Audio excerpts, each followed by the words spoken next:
நீ தான் எடுத்துக்கிட்ட சாய் தட்சணை. உனக்கு வேணுமா? எனக்கு வேணும், ஆனால் நீ எடுத்துக்கிட்டிய அதை. சாப்பிடு. இப்படி வா, இந்த பக்கம் வா, மம்மிக்கு தெரியல. உனக்கு வேணுமா வேணாமா சாக்கி? நீ சாப்பிட்டுட்டியா? உனக்கு இதுவும் வேணுமா?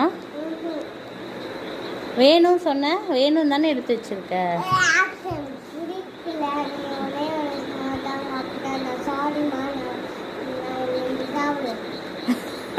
நீ சாப்பிட்றீ, நீ வேணும் தானே எடுத்து சாப்பிட பார்த்த. நீ சொன்னல மம்மிக்கு கோல்ட் ஆகிடும்னு வேற. நீ சாப்பிடு, நுழப்பாத. சாப்பிட்றீன்னா சாப்பிடு. சரி, லெட்டர்ஸ்லாம் அழிச்சு